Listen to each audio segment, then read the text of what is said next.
So let's talk about collecting an army of white-clad Space Marine bikers, with a few thoughts on starting White Scars in current Warhammer 40k.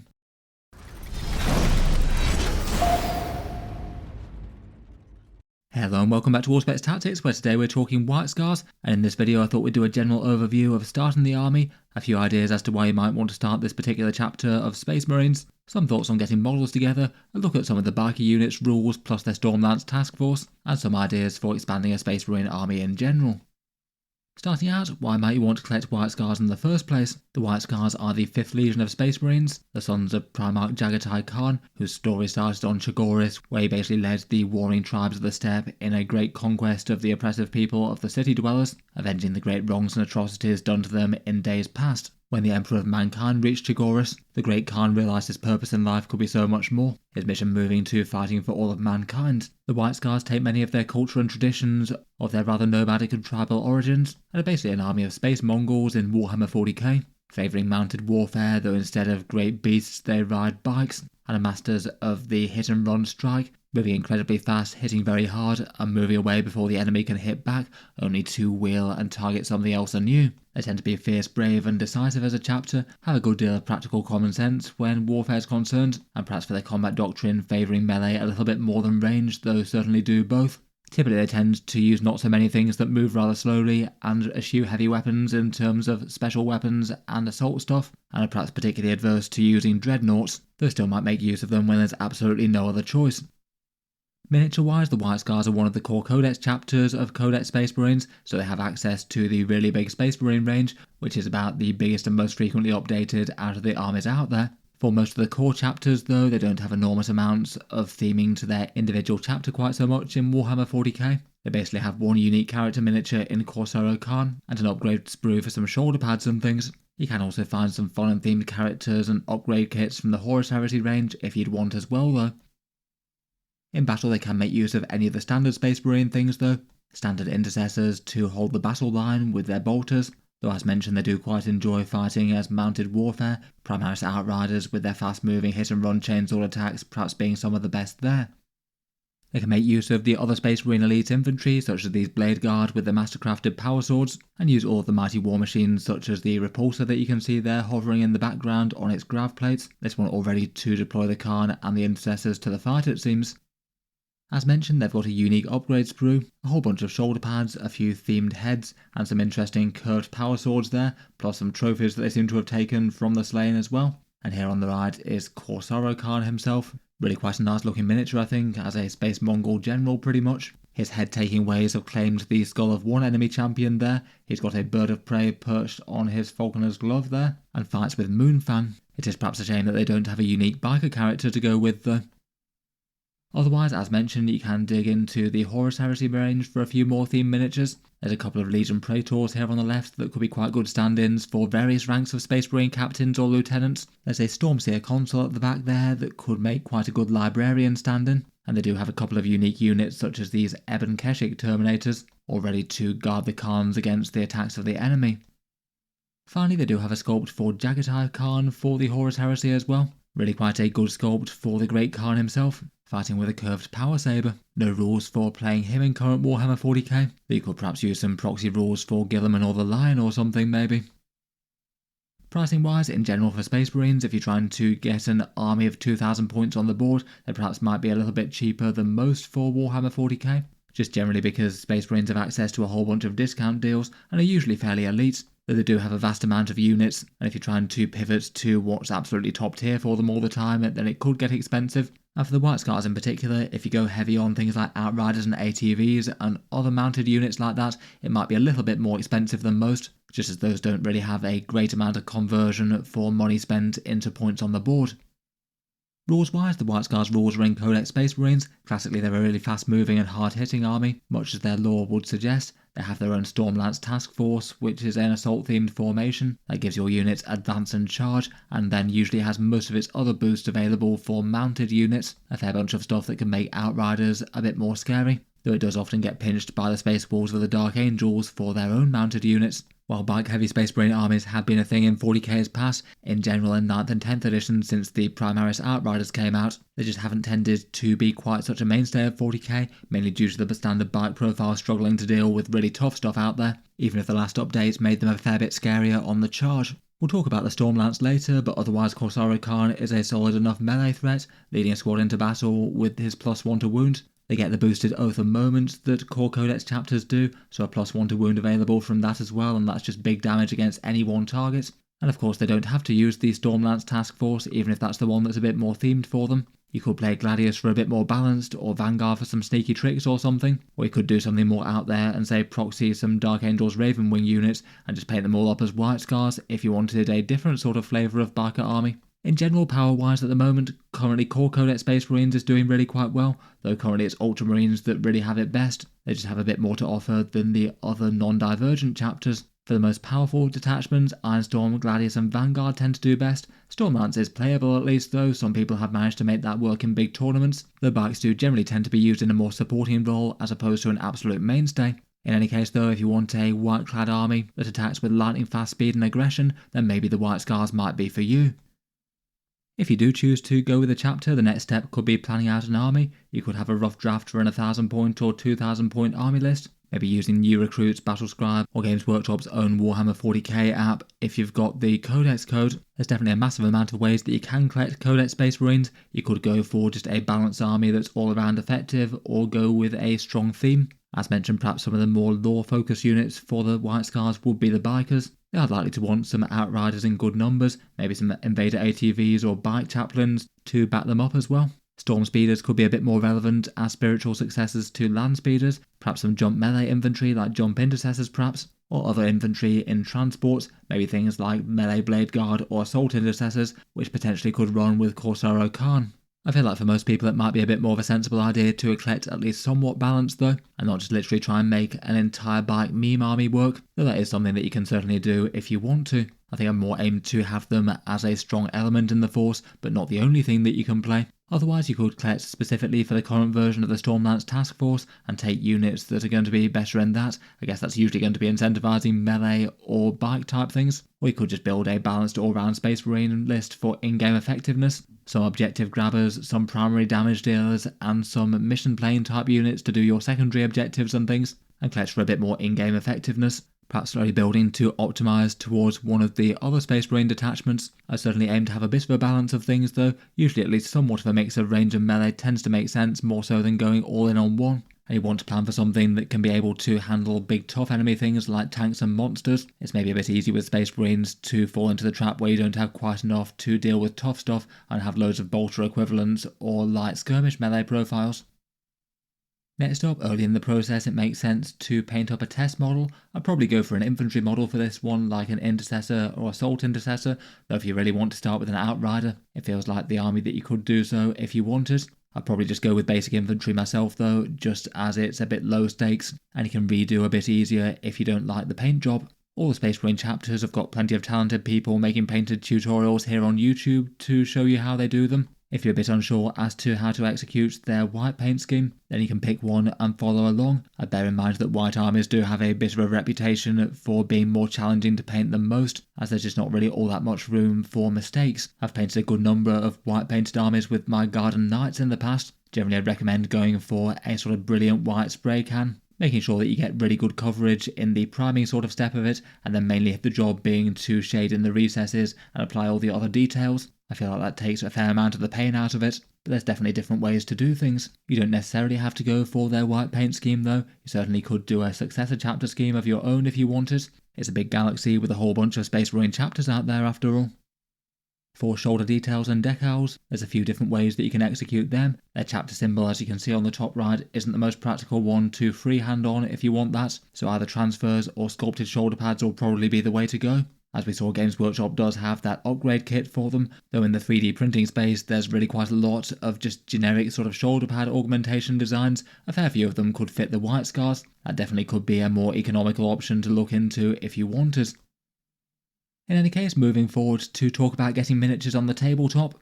Typically when jumping into Space Marines, I'd probably start with one of the discount deals. They do tend to have really quite a lot of good choices for them on offer, though some of them might be more or less appropriate for the White Scars, depending on exactly what sort of army composition you're going for. If you just want to dip a toe into the faction, I'd say probably either some basic intercessors, outriders, or assault intercessors might be the way to go, as mentioned with the painting. But otherwise, if you're going discount deals, it's probably either the starter set for Combat Patrol Space Marines, or the Leviathan box set, or one of the Combat Patrol box sets. There are quite a lot of options. Starting with Combat Patrol Space Marines, these guys are basically a subset of the things that you get in the Leviathan box set. So that means 2 Terminator characters, some Infernus Marines with the Flamers, and some Terminators. Maybe not a bad little reinforcement chunk for an army, though I would say it's maybe not super White Scars and theming really. Not exactly very fast moving lightning warfare. It's still potentially one of the better deals in terms of points for the money that you can get, but if you do pick one up, then don't buy it from the actual Space Marine Combat Patrol box set, as that's just more expensive. If you did want those exact miniatures, it's flat cheaper to buy the Warhammer 40K starter set, the one with the Space Marines versus Tyranids, and then if you want the Terminator Librarian, buy that as well, and between the cost of this box set and the Terminator Librarian, it's directly cheaper than buying the Space Marine Combat Patrol box set, never mind the slightly crazy fact that you get an entire Tyranid army for free essentially. It's probably the most economical way of getting points of Space Marines on the board if you can find this box set and split it with a Tyranid player, or if you can get some good value from the Tyranid models yourselves, even if it's just a painting project. When buying Warhammer miniatures in general, I'd certainly bear in mind the different ways in which you can do so. Direct from Games Workshop's Warhammer web store is generally the most reliable but also the most expensive, and usually with the price of Warhammer it normally makes sense to buy via the local gaming stores or online discount retailers, which just sell the exact same thing but somewhere between 10 and 20% off depending on where you are around the world.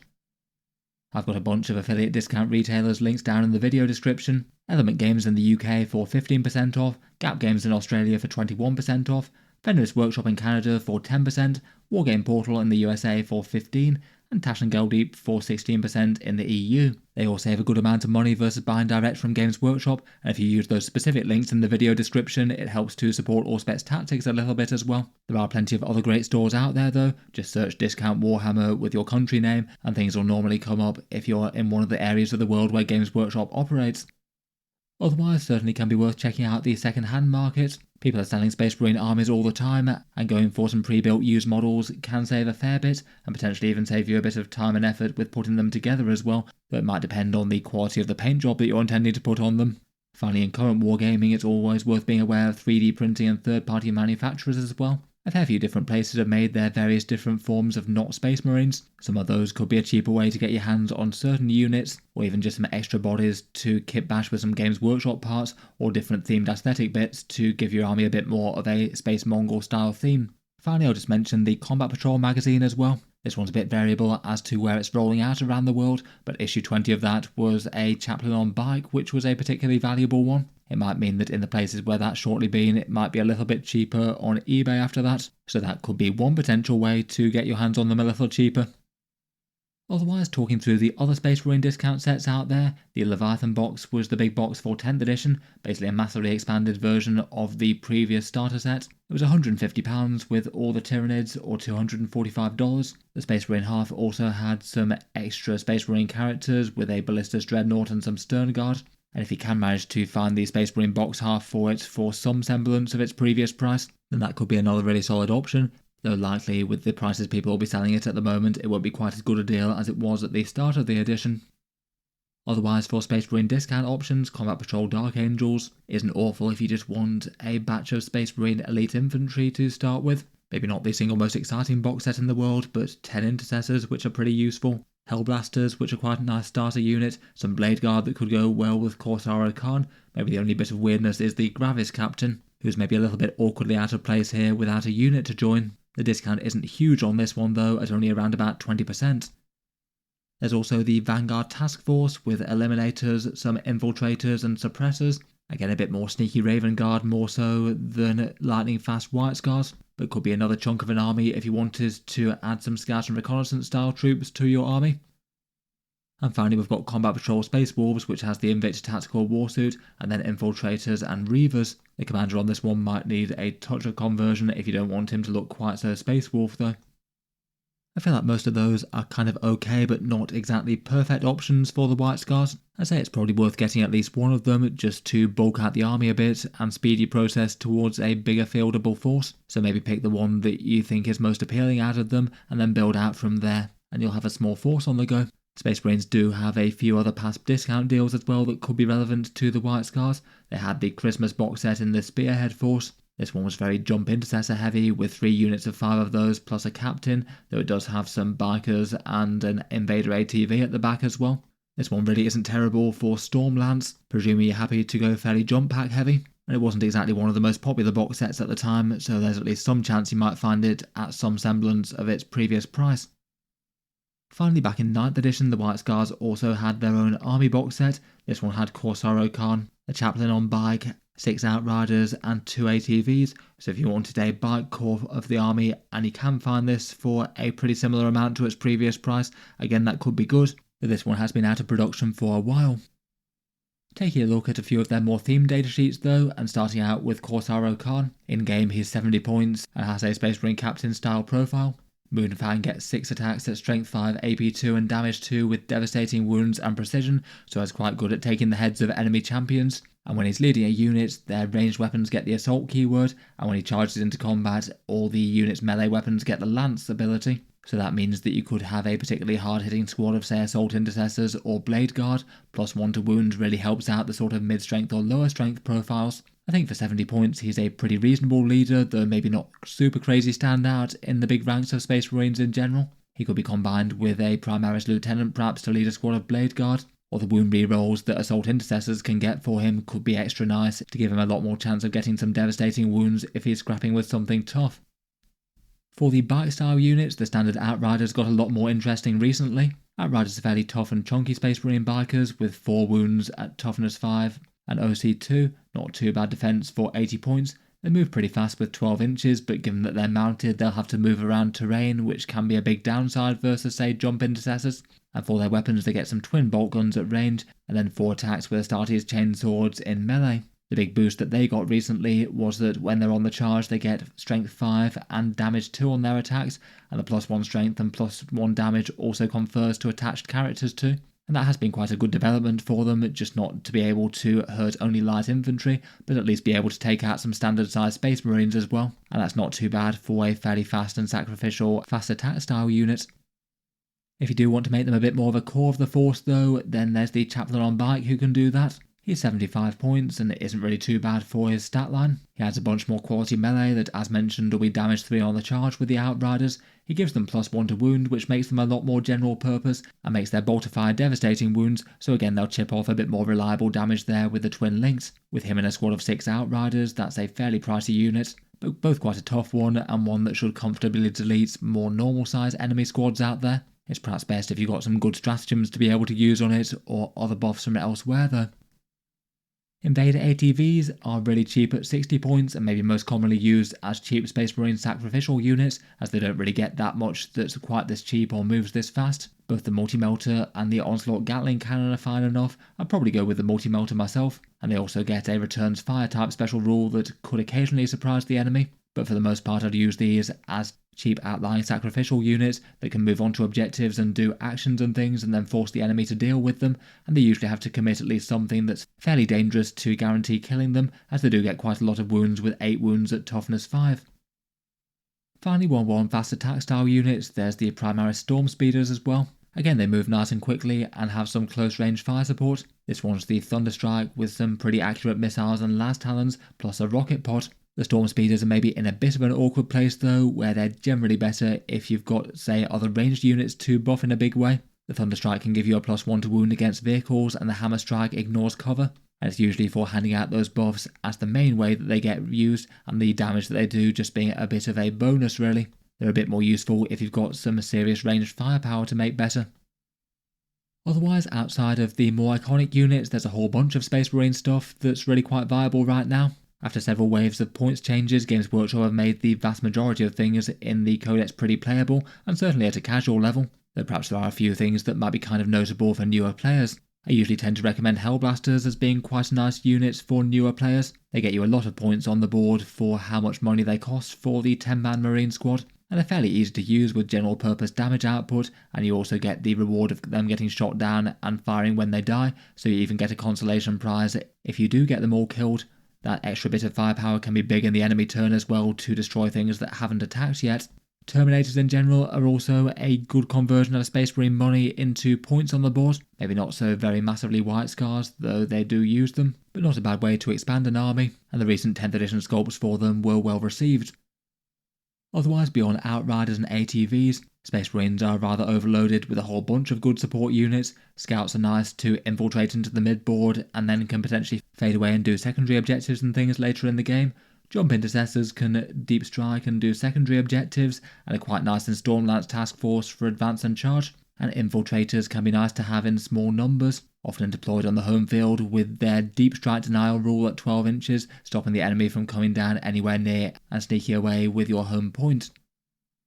Just in general, for collecting Space Marine armies, I'd always remember that there's a lot of scope for just collecting what you like the look of though. Warhammer 40k rules change a lot, at least in 10th edition Games Workshop have done fairly well at making the vast majority of units playable. The Space Marine range does have a lot of units, so always trying to collect the thing that's the absolute optimal best at any one time can be very expensive. What I'd perhaps mainly focus on though is making sure that you have some mainline damage dealers, stuff that can deal with say Terminator equivalents with 3 wounds, or tough monsters and vehicles. That usually means big heavy weapons, or big damage combos for elite infantry. Space Marines have a massive amount of equivalents of guys with bolters, and you don't really want that to leave you with an army that's just a bit mediocre for the damage output. I probably have a very rough idea for a goal of building up to say a 2,000 point army, and gradually getting more units and getting more games in as you go. Maybe having some sort of balance with the amount of kits that you bought and you've actually built up and put on the table. There's usually no huge reason to have a massive backlog of unopened boxes in your home. I feel like if you're doing that, then you're kind of doing it wrong, as they may as well be in the shop if they're just sat there waiting for you to build them for years. Finally, let's look at some White Scars rules and one example army list. And here's what you can do with the Stormlance Task Force. The primary special rule is Lightning Assault, and this means that all your units can advance and charge and fall back and charge. And having a big threat range in Warhammer 40k is absolutely great for melee units. It often means that you can be getting the charge and fighting first and destroying things of the enemies, rather than the other way round. I feel like the advance and charge thing has often been the White Scars thing within 8th and 9th edition as well, and it's very much alive and well here. The fallback thing can also be pretty handy as well. You can just fall back and then charge the exact same thing, or move away and tag something different, or take out another valuable target.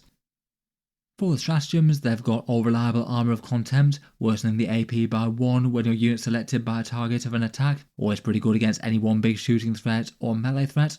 Windswift Evasion is one of the other best stratagems that allows you to do every active move of 6 inches when the enemy moves a unit within 9. That means that you might be able to just back away from melee and avoid it, or hide a unit from shooting. That's one of the best stratagems in the detachment. There's a 1 command point 1 called Ride Fast, Ride Hard. One mounted or fly keyword vehicle gets -1 to hit and wound in the enemy shooting phase. That's a really good one to be putting on say 6 Outriders and a Chaplain attached. You're going to have a unit that goes from being just pretty durable to really hard to kill. Blitzing Fusillade allows you to advance and shoot with any unit. If they already had the assault keyword, you get sustained hits 1 instead. Handy enough for gun tanks that desperately need a line of sight occasionally maybe. Full Throttle is 2 CP for a mounted unit automatically advancing 9 inches. Vehicles can auto-advance 6. Given that you can advance and charge, that basically means that Outriders could be doing 21 inches worth of movement and then still charging after that. So that's a 28-inch threat range there if you pay the big 2 CP. That's kind of awesome for just how far across the board they can charge. Finally, we've got Shock Assault, which is a mounted unit for re-rolling charge rolls and melee weapons gaining the Lance keyword. Not terrible, but maybe just not the best synergy with the Chaplain on bike leading Outriders being your main charged unit, as the Lance keyword won't double stack with the +1 to wound buff. Then finally we've got the enhancements. Hunter's Instincts gives you a first turn arrival from Strategic Reserve, and for some reason this one's like the only enhancement that allows you to rapid ingress with that, so it could give you an incredibly reliable charge with a Chaplain on bike unit right from turn 1. Otherwise, Fury of the Storm can give you a ludicrously fighty melee Chaplain, +1 strength and extra AP for that model, and then on the charge it's +2 strength and +2 AP. That's to be a Chaplain with damage 3 attacks with the Outrider buff, all the way up to strength 9 and AP -3, so that's absolutely going to go through things like Terminator equivalents. Portents of Wisdom allows you to reroll advanced rolls, which isn't nothing but isn't enormous. and feinting withdrawal allows you to fall back and shoot. Not really the most massive one in the world, but can be alright on some frontline units that have some shooting. Overall, it's not an awful detachment, and it is way better than it used to be now that Outriders have a bit more bite in melee. I feel like if Space Marines had an elite melee biker style unit though available to the core codex, or even just more options for character attachment, it could be more interesting though. Finally, just to round up, here's one example of what a theme list could look like. This one's using Corsair Khan and going bike heavy. This is very roughly 2,000 points worth of models, though not completely exact, and I'm sure it'll change over time with GW points updates. Leading the army, we've got the Khan himself. He'll be with a unit of 6 Blade Guard veterans and jumping out of an Impulsor. His +1 to wound will go quite well with their mass damage to melee weapons. I feel like maybe you could put a lieutenant in the same unit as well, though that would mean that you'd have to find them a different ride. Next up, for big melee damage threats, we've got a chaplain on bike with Hunter's Instincts. They should be a big punchy and still fairly tough squad that can arrive from reserve and use a bunch of the Stormlance stratagems. And to support them on the biker front, there's 2 units of 3 of them, and 3 individual Invader ATVs to run out to the mid-board objectives and be a bit more sacrificial for the army. They still might be able to chip in a bit of damage with those multi-melters. To secure the mid-board, we've got 2 units of scouts with combat blades, missile launcher and chainsword. They can get some early pressure and screen out the enemy on the mid-board objectives and do some secondary things early on, and maybe return to reserves later to do some secondary objectives if it made sense.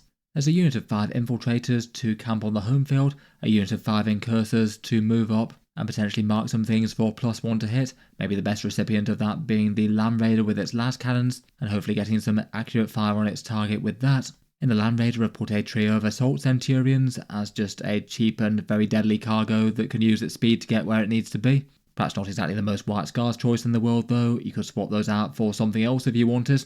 And then for a bit of heavy firepower to make sure that enemy tanks can't just shoot the army down unchallenged, we've also got a couple of Gladiator Lancers as well, just very reliable with their inbuilt rerolls, and meaning that you could have Oath of Moment for something else.